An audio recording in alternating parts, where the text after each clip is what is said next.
Okay, three, two, one. Thanks for joining us on the KMC podcast. We've got another great episode, and I'm looking forward to. Have been looking forward to this for a while, as we've been thinking about different topics that we can bring to you, our listeners.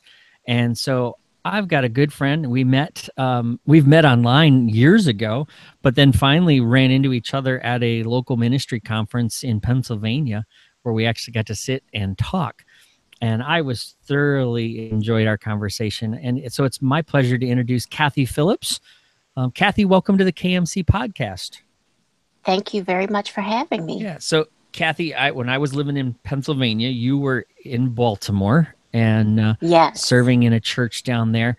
Why don't you introduce yourself to the listeners? Tell us a little bit about your ministry, your family, all that. Sure. I'm Kathie from Baltimore.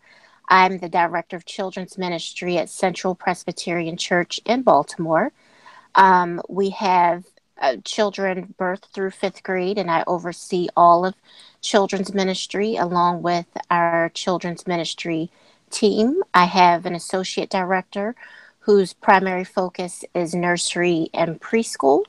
And then we have an administrative assistant who works along with us. So the three of us collaborate and work together to provide ministry to our about 175 on average children each week. And I am, in addition to being in ministry, I'm wife to Lance. He and I have been married for almost 22 years, All and right. we have two adult children. Our oldest is 21. He's Daniel. And we have a baby girl. She's 18 now. Our daughter, Kennedy, she starts college on Monday. Oh, boy. So I have to get used to saying that I have two adult Yeah. children. Yes. Yes. So they're wonderful children. Our son, Daniel, is studying youth ministry right now. So he likes teenagers. I work Awesome. with children. So ministry runs in the family. And in addition to my family, I also blog at kidminspiration.com and contribute in a couple of other different places, writing for some different places, as well as a first time author. My first book will be published next month. So I'm looking forward to that. Yeah, and we are going to talk about that because I want people to know and get it, because it's about object lessons, and I'm an object lesson nut. So I'm always looking for new ideas. So I will definitely be buying one, for sure. And yeah, I get your pain of saying the adult children thing. I have Oh, four, and my mm, youngest just turned 20. So okay. I'm like, wow, they're all adults. We went on Yes. vacation a little bit ago, and we were camping and we are checking in, and they're like, well, how many kids? And I started to say four, and then I went, oh, you're saying under 18, right? When you say that, and they're like, yeah, and I'm like, okay, no, we no kids, all Yes. adults this time. So Yeah. six It takes adults. some getting used to. It Yes. does. It does. It's a But they've new made phase of their life. father and I very proud. They're very good kids, Excellent. very blessed. Well, I'm sure you guys are fantastic parents. So, and obviously, it says something that your son wants to go into ministry, having been around ministry Yes. world life, because not everybody can say that, you Yeah. know. Um, That's right. that That's is right. that is real, and we'll talk about that too. We're going to be talking. I thought it'd be great to get Kathie on, to talk about women in leadership, and because I know we were talking off air that she served on a panel at the Children's Pastors Conference about women in leadership, and said you Hmm. guys could have gone for a long time. And so obviously this is a topic that is long overdue on the KMC, and so I'm sure I'm going to end up with more questions, um, that we'll have to come back to, and Yeah. we'll get some of our other Hmm. friends on and do a round table, and I'll just be the fly on the wall, and ask the questions and let you ladies go to town on it. So, but I It's just thought it'd be dangerous fun. putting a bunch of women in the room. Yeah, it's Yeah, very well, dangerous. I know. Well, it's just as dangerous putting a bunch of guys in kid ministry, because we all, this will sound really bad, but we'll all talk like a bunch of ladies anyway, because we're just going to go on and on and anyway. So, it's all good. I think it'd be fun. So, but yeah, I wanted to talk about, just I've been wanting to find some amazing lady leaders, and just to help everybody understand the joys and challenges of being in leadership. I think regardless, we all face the same things, but Hmm. yet you ladies do face some things in a different way. And so I thought it would Yeah. be good for us. And I'm hoping that maybe even some senior leaders that are men will hear this, and learn how to better serve their staffs. Hmm. And so I think there's a lot we can all learn from each other. That's for sure. So Absolutely. I thought this would be a good episode to dive in on. Hmm. And you and I know both that the for a long time the church was kind of resistant about having women leading. Oh, you can be a Sunday school teacher, Right. and kind of pat you on the head. Yeah. Which was a sad thing, and I'm glad the church has repented and moved forward, um, Hmm. from that. But a lot's changed. And now when you go to conferences, I often see, I kind of feel like the guys are in the minority group. There's a lot more women Hmm. in the conferences now than there are men sometimes. Um, Yes. and so I think that's an interesting dynamic. So I would love Hmm. to know from you, what were some of the challenges when you started out in kids ministry? What did you face? What were some of the obstacles, challenges that you came across? I think one of the biggest challenges was not being invited to the table to talk about things outside of children's ministry. Mm-hmm. So, as far as the larger vision of the church, the direction of the church, those were conversations that I was not invited to the table to participate in. It was almost as if it were just, oh, she's just over the kids.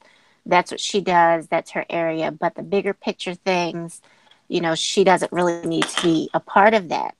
And that was discouraging. And so I'm Mm-hmm. thankful that the environment that I'm in now does invite me to the table to be able to speak into things outside of children's ministry because I do have ideas outside of kids ministry. But being invited to the table to talk about the direction of the church, to sit in on preaching team meetings, Uh-huh. those kind of things, longer term planning, ministry context. So I think that was one of the larger ones that was definitely a challenge. Uh-huh. And helping those in leadership to see that I had more to offer than just planning programs for kids. Yeah. So how did you break through with that? You started talking to your senior leaders, because I think a lot of ladies struggle with, how do I approach my senior leadership? So what did you do? What advice could you give somebody, that's struggling with, boy, I know I want to say some things, but how do I say them? Well, I think it definitely involves being courageous to have that conversation. I think you should go into it um, humbly because I don't think you should go in a combative spirit or anything like that. But just speaking from the heart Mm-hmm. about how what God has laid on your heart and your desire to serve the church through children's ministry, but then also in other areas. Mm-hmm. So I think it takes courage to go and have an honest conversation and just express your desire to be part of the larger conversation because you feel like you can speak into that Mm-hmm. and that you want to speak into that Right. because, you know, as long as as I've been in children's ministry, the whole conversation has been that children's ministry should be an offshoot of the church and should line up under the vision and ministry of the church at large. And so I think part of that is being part of those larger conversations. Mm-hmm. So when you first started sitting down with your lead pastor, what or your senior leadership, what would the conversation look like? Give us an idea of maybe, um, did you ask some specific questions, or what? How did you approach it? They actually came to me to Oh, get my okay. ideas. Good. Um, but some of it also came from kind of hallway conversations as well. Kind of talking about what we were doing in children's ministry, and then just so happened to hear, oh, our outreach team is doing that too. Maybe we can collaborate together. So I think most of it came from hallway conversations and then collaborating with different ministry departments and then seeing the need for us to not operate in silos. And so Hmm. inviting everybody to be around the table because we were all doing very similar things with the similar goal, but everybody was operating in silos. Yeah. So I think it was just like, hey, they're doing that, they're doing something similar. Let's all get together and talk about it. So Yeah. our church right now is very intentional on trying to do away with the ministry silos and bring everybody together around the table. That's great. So, what would have been some of the benefits of that change and shift? Because I think there's still a lot of churches struggling with the silo mentality. We talk about it. We say there shouldn't Yes. be. I think we all agree there shouldn't be Yeah. silos, or, Right. but yet we always know there will be in some ways because Yeah. everybody has their age focused things. So there's Right. going to be some, but what instead of having just that one, I grew up around farms, so I know, you've got a small silo door, Yeah. but instead, why don't we make them more like the warehouses, the Hmm. grain storage areas where there you can drive a semi into it. Yes. So how did you widen the doors, so to speak? And what were some of the benefits that you've seen from doing that? I think the benefits, I'll start with that, have been definitely getting insight into what other ministries are doing and seeing the great leadership that we have around the table. So it's been good for me to learn from other ministry department leaders and how they lead their teams, what they're using to lead their teams, what's working and what's not.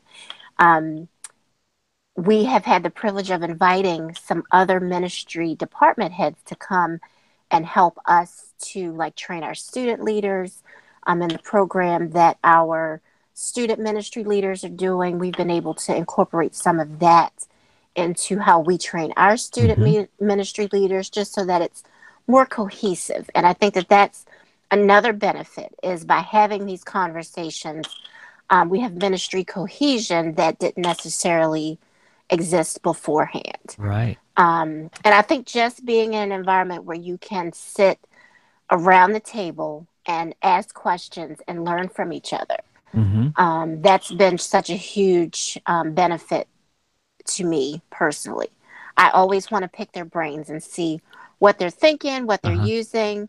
That's been huge. Excellent. Excellent. I love it. Um, all right. Well, let's dive into just a little bit of a different angle. Hmm.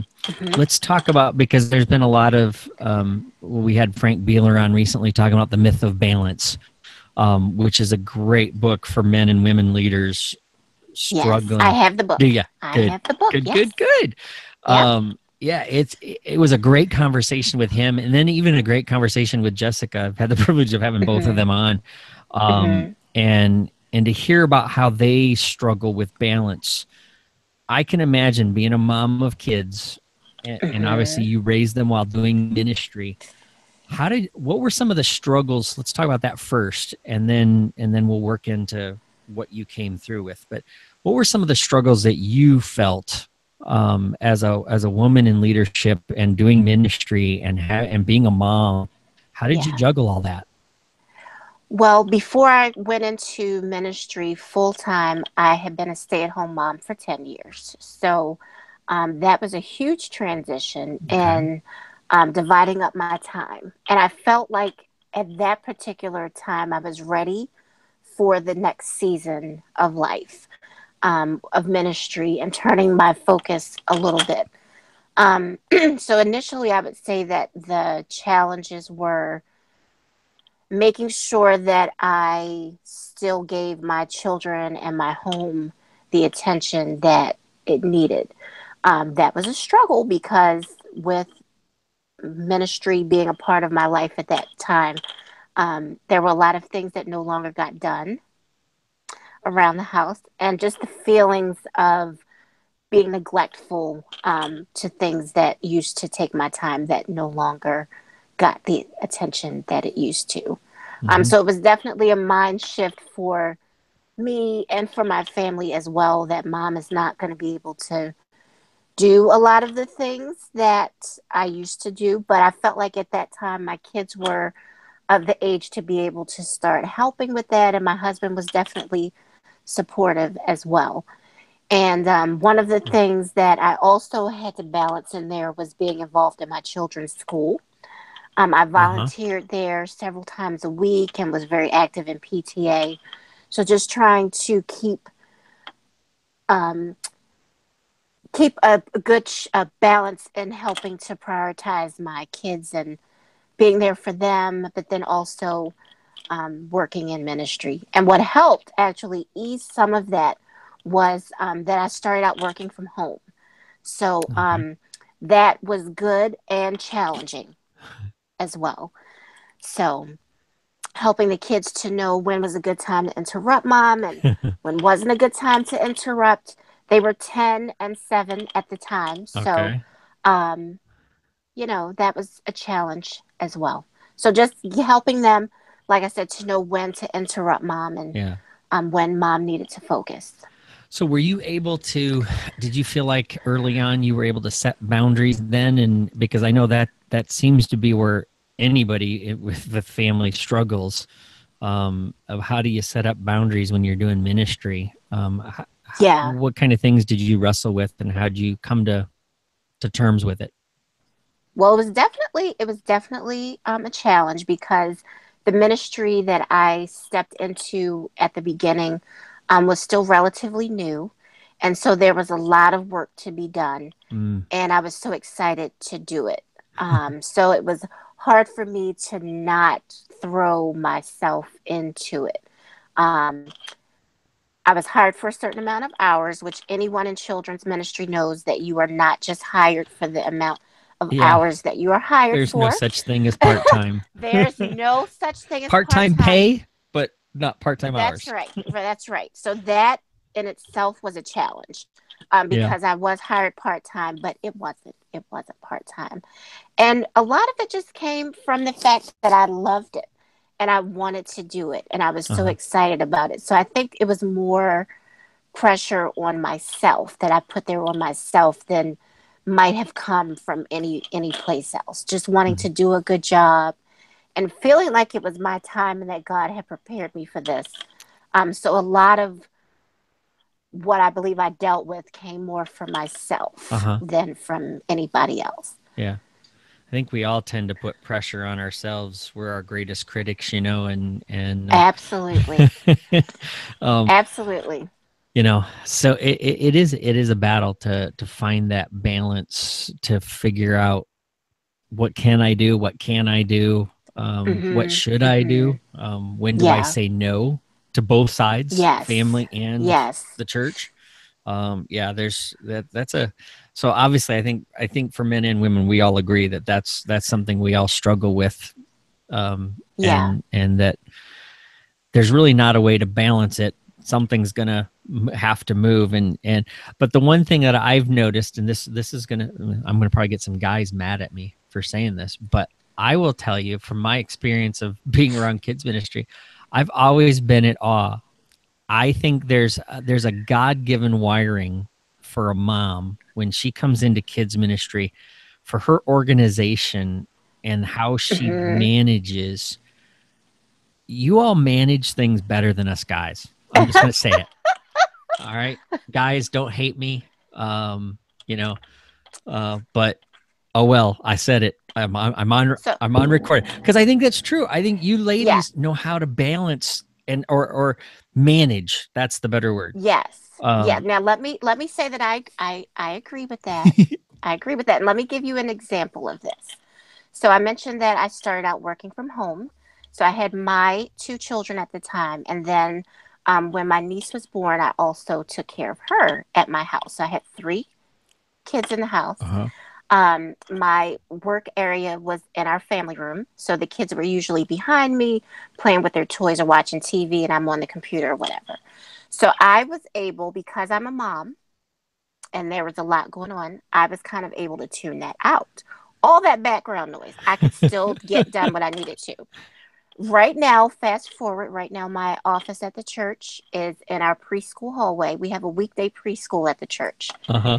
The end where my office is near the 2-year-olds.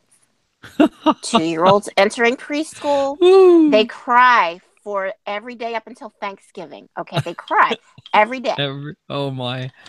People are amazed that I am able to get my work done with so much noise going on around me. And I think it happens because of how I started out. So I Uh-huh. think being a mom and being able to kind of work through all of that background noise has definitely been a Yep. benefit. Yep. Well, and you already said you were managing relationship with your husband, you had your kids, Yes. you had Yes. PTA, you had all Yes. the school stuff, then you had the church stuff. Mm-hmm. Yes.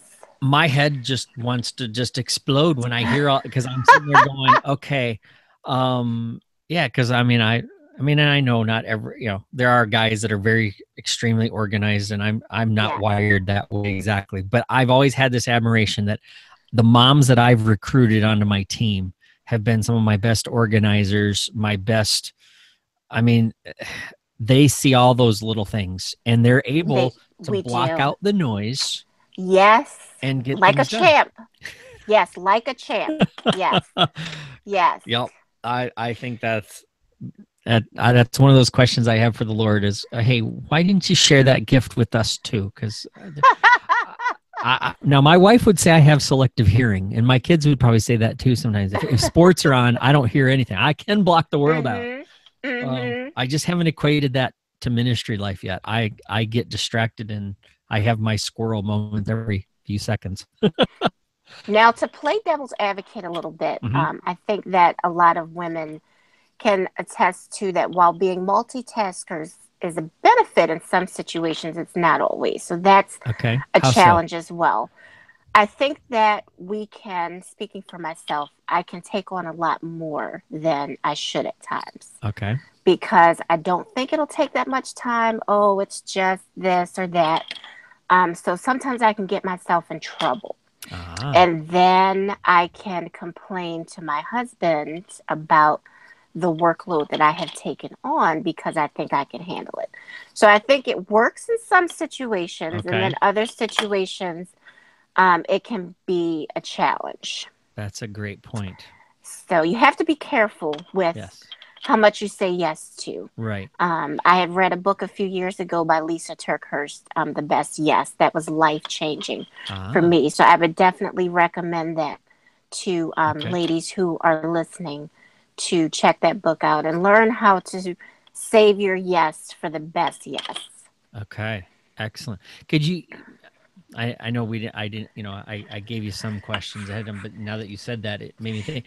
What would be one of your best takeaways from that book? How did you apply some of the lessons you learned in there? Can you give us an example? Well, one of the things was evaluating why you say yes to things. Are Okay. you looking to get something out of it? Are you doing it out of obligation? Are you doing it because you love it and you want to? So that to me was huge in thinking about why do I say yes to things? Do I say yes because I'm afraid to say no? Am I afraid of Uh-huh. hurting someone's feelings if I say Uh-huh. no? Um, so, yes, I think that was a huge takeaway in evaluating why we say yes to things, and then being intentional in what you say yes to. Okay. So, I Do would you definitely recommend it. Yeah, do you think sometimes that women leaders say yes to their senior leaders because of that pressure that um sometimes us guys, I mean, when my senior leader would come and say, hey, I need you to take on this project, there were times where I could, because I had that relationship, and I think, and because I was a guy, I could go back and go, dude, not happening right now. Hmm. I Hmm. I got this and this going. Tell me what one you want me to knock off my list. Because do you feel like sometimes that women would rather not protest but say, okay, yeah, I'll take it on, and just like they said yes without, and then afterwards go, oh my, why did I not push back on this? Do you Well, feel like sometimes that happens? I think it would definitely depend on the circumstance. I think for a woman who might not be invited to the table much to Okay, offer her there you go. opinion, I think that type of opportunity would give her the chance to prove herself and maybe prove her skills. But then it could also challenge you a little bit. There are things that I've said yes to that I should have said no to, but saying yes helped me to strengthen some muscles that weren't as strong. So Yeah. I do think we say yes because we don't want to say no. Mm-hmm. But everybody's reasoning for saying yes is definitely different. Right. Right. Okay. Good thought.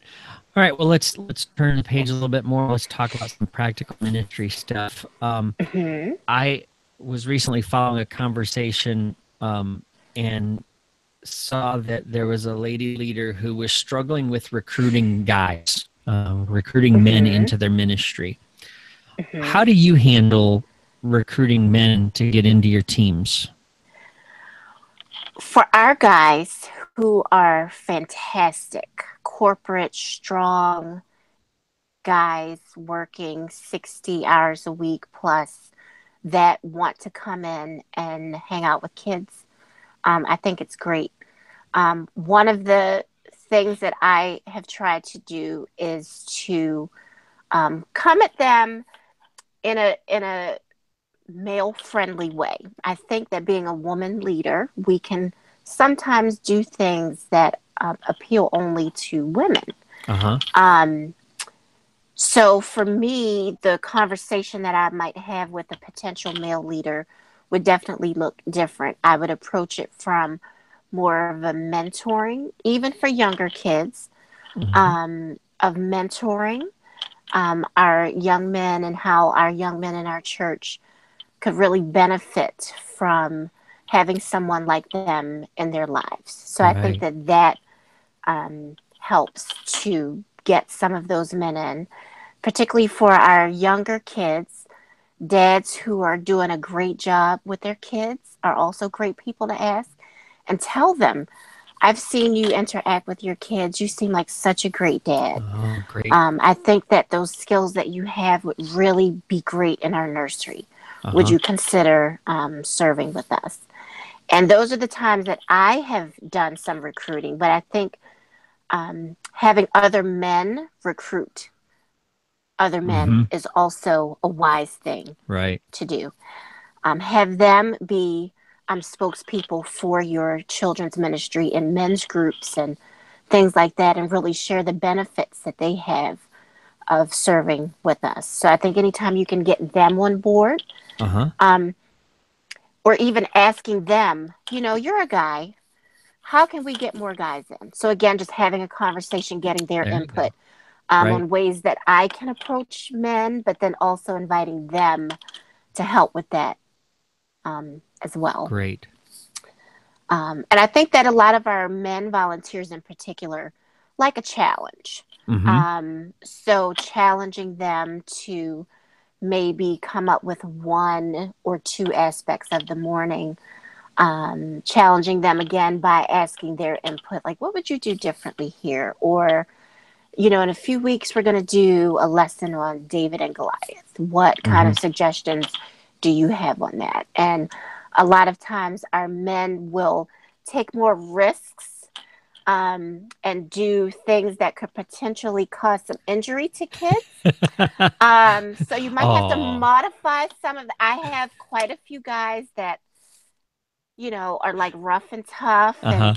don't mind kids like putting them up on ladders or flinging them around the room. Like, that's a great idea. Might not be the safest idea, but moderating it in some kind of Uh huh. way, altering it to make it work. Uh huh. Um, but I know that a lot of our guy volunteers have helped me to take a few more risks. I would never put any child in danger. Right. But there have been some times where their ideas have been really phenomenal because of the ways that they want to bring the Bible to life. So they have stretched me in that way. That's good. That's So good. yeah, and they just bring an element of fun. Just they're fun, and I think our ministry is definitely blessed because of the men that we have. Yeah. So Yeah. yeah. Well, that's good. I'm glad you shared that because I do think it is true, that. there are a lot of guys intimidated, and we've got to do a better job of breaking down. And I know me as a male leader have worked hard at saying, look, children's ministry is not just women's work. Raising the kids is not just a Yes. woman's work. Yes. And so, but then I've had guys say, well, but all the stuff that tends to happen down there in the kids area seems to be more for the girls than it does for the boys. Right. And so a Right. friend of mine gave me this tip a number of years ago, and I've shared it with lots of leaders about how I always encourage people when I'm coaching them to say you need to think blue. In your teaching, especially just to get boys involved in your lessons, you need to think blue. The girls will come along with it, but I think even Yes. recruiting, sometimes you got to think blue. You got to think. I know there's a marriage curriculum that I've seen, and they say, look, we want you, if you want to do a married couples night out, you need to gear this a lot more towards the guys to get them to come. Yes. and Yes. and they, so I think we're doing better at that. And so I'm glad you brought that Hmm. point up, because I think a lot of ladies leaders, it would be encouraging to them to hear, to say, look, think about how you bring the masculine element in to your recruitment Yes. and into your kids Yes. ministry, so they know they Yes. can feel comfortable being a guy there. So I loved how you said, hey, approach it from a mentor standpoint, a big brother Yes. standpoint. I love that. I Yes. think And that, not just even relegated to recruiting, like you mentioned, but from everything from some of your decor yep, to your training themes. yes, What kind of things would men like? Everything from the T-shirt that you have designed, yes, some of your print pieces. Because I think, as women, we don't always think about things like that. But yep, um, having in the back of your mind, like even with gifts that we buy to appreciate our volunteers, yes. how would our men volunteers like that? Or even some of the wording and some of the published curriculum can be need to be tweaked a little bit. So I think I just agree. thinking outside of that and keeping that in the back of your mind I is agree. definitely a benefit. Yes, because some of the cute little ideas on Pinterest for the gifts for Yes. volunteers, and it's like, if I was, I mean, and no offense, I mean, we're both on a lot of Facebook groups, and you Yes. see it as much as I do. That it's like Yes. when it comes around, and you get just after Thanksgiving, that's when the threads start about, well, so what are you doing for your volunteers? And then you see all these Right. little, I call them foo-foo things. Um, Cutesy. yeah, and Yep. I'm thinking Yep. the poor guys in their ministry are gonna go, Mm-hmm. really? Yep. Um, I agree. you I know, agree. uh, you know, Yeah. I have been. I actually did a church training, um, and I remember going in and everything. There was little doilies on the table, and they Mm-hmm. had these little Mm-hmm. finger foods, and I Yes. watched some of the guys going into the room, and I know what I was thinking. I'm thinking, where's the meat? where's Right. Right. where's give me something that, because I always joke about, I don't go into to Joanne Fabrics or Hobby Lobby or whatever without holding on tightly to my man card. Yes. So Yes. yes, so I think that was some great advice, Kathie. That ladies, if you'll think about, for us guys, but then the same thing for us guy leaders. I will say it on the flip side. We guys can do a better job of making the ladies feel more comfortable too. Yeah. So we need to look at it as a body of Christ. How do we minister to each other? And Yes. we do need to strike a balance in there somewhere. And I think sometimes we've let the pendulum shift Mm-hmm. too far, or we've let our own personality shade us in. And we do need to bring some other people in and Right. say, how do you think? Because I liked how you said that, to ask the guys, excuse me, what do you like, and what would attract you more? I think that's a good question to ask. Yeah, I think we definitely need to, even as far as our staffing and our key leaders. For me, I lead an all female staff, but bringing in men to sit at the table with us and shoot some Mhm. ideas off of them and bring them into the conversation. So it's a good idea to have some of those key leadership positions be guys. I Mm-hmm. think they would bring a unique perspective, and vice versa. Right. If you don't have a lot of women in on your staff, to bring some ladies in and bounce some ideas off of them. Yeah. Yeah. Well, that brings us to another good question then. So, what's a Hmm. lesson that you've learned recently that you wished you had learned sooner in your ministry life? For me, one of the greatest gifts to me have been friendships Hmm. and network. Uh-huh. Being around and in communication with people who do what I do and think like I think. People who are ahead of me, as well as people who I am ahead of them. Uh-huh. Um, when I started ministry, I was at a very small church, um, and I was new in this role, and I didn't really know a lot. And so, having someone walking alongside with me was definitely a gift to me.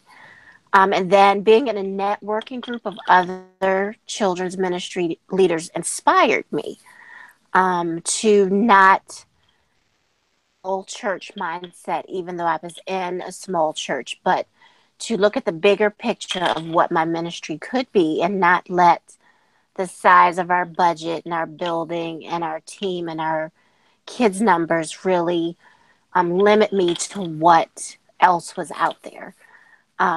So I think definitely putting myself in the company of other leaders is something that I wish I had done sooner. Okay. Um, Let me ask you, when you look ahead at kids ministry, what kind of things are you excited about when it comes to kid ministry?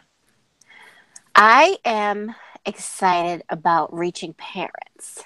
I think that parents are such a blessing to us, and obviously, without them and their families, we would not have work or ministry to do. So I think having relationships with the parents and just asking about how their week was and how we can support them and just getting some feedback from them, just building up a relationship with them excites me. And a lot of new resources and things coming out to equip parents. I know that Orange has a new phase project Mm-hmm. resources out to really Some help good stuff. parents as they navigate the parenting journey. It's hard.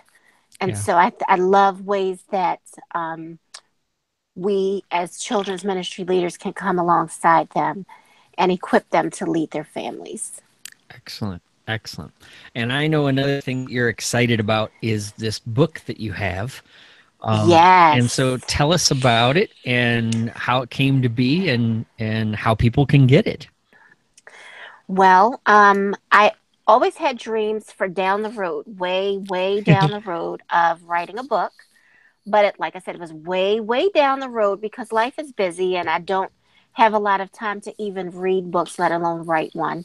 So I did not see that happening anytime um, in this particular season of my life. But back in October of 2016, I was contacted by Rose Publishing to be part of a project that they were wanting to do.